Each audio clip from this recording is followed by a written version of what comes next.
नमस्कार दोस्तों, आपके अपने YouTube चैनल पे स्वागत है। दोस्तों, क्या आपने कभी सोचा है कोई सबमरीन किसी देश को कितना नुकसान पहुंचा सकता है, या सेकेंड स्ट्राइक कैपेबिलिटी क्या होती है? तो दोस्तों, इसका जवाब है बहुत ज़्यादा। यानी कि कोई भी दुश्मन देश अगर उसके पास सबमरीन अटैक की कैपेसिटी है, यानी सेकेंड स्ट्राइक की कैपेसिटी है, तो वह जब चाहे जहाँ से चाहे अपने दुश्मन को बर्बाद कर सकता है। क्योंकि दोस्तों, सबमरीन ऐसे युद्धक होते हैं जो दिखाई तो नहीं देते और इन्हें आसानी से पकड़ पाना भी बड़ा मुश्किल होता है, लेकिन आपको बता दें ये परमाणु हमला करने में बिल्कुल सक्षम होते हैं और यह युद्ध हारते हारते भी किसी भी देश की बैंड बजा सकते हैं। दरअसल ऐसा ही आजकल होने जा रहा है, क्योंकि दुनिया अब थल सेना और वायु सेना से हटकर जल सेना पे ज़्यादा डिपेंड होती दिख रही, क्योंकि ये अभी भी इसमें बहुत कुछ खोजा जाना बाकी है। इसीलिए दोस्तों, भारत भी इसमें पीछे कैसे रह सकता था जब हमारा पड़ोसी देश चाइना, उसके पास हमसे ज़्यादा परमाणु हथियार यानी कि सबमरीन कैपेबल हथियार हैं। तो अब सोचिए कि भारत से 3 गुना ज़्यादा सबमरीन चाइना के पास हैं और उनमें से कितनों तो परमाणु हमला करने में भी सक्षम हैं। इसको नज़र में रखते हुए भारत ने अमेरिका से एक गुपचुप डील की थी। उस डील के तहत भारत अमेरिका से P-8L एंटी सबमरीन एयरक्राफ्ट लेने वाला था। दरअसल दोस्तों, ये डील हुई थी 2009 में। उस समय के डील के अनुसार भारत अमेरिका से ऐसे 8 एंटी सबमरीन एयरक्राफ्ट लेने वाला था, जो कि गवर्नमेंट टू गवर्नमेंट डील हुई थी।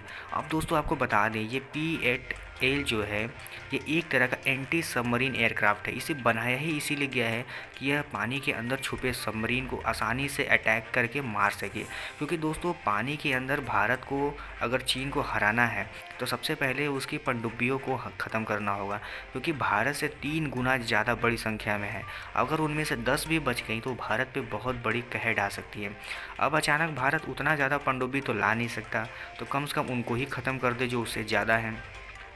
इसलिए भारत ने ये डील साइन किया था। अब आपको बता दें, जब ये डील साइन हुई थी उस समय भारत सिर्फ 8 P-8L एयरक्राफ्ट की बात कर रहा था, लेकिन बाद में इसने 6 और मांग लिए। अब दरअसल भारत को कुछ तो मिल भी चुके हैं। अब अमेरिका ने दावा किया है कि जो 9वां एंटी एयरक्राफ्ट सबमरीन एयरक्राफ्ट है वो भारत को 2021 में मिल जाएंगे। 3 और भी दे देगा साथ में इसके ही। तो इससे अब दोस्तों ये तो पता चलता है कि भारत और अमेरिका की दोस्ती गजब की गहरी है और वह दोनों मिलजुल कर एक साथ चाइना को साउथ चाइना सी में घेरना चाहते हैं।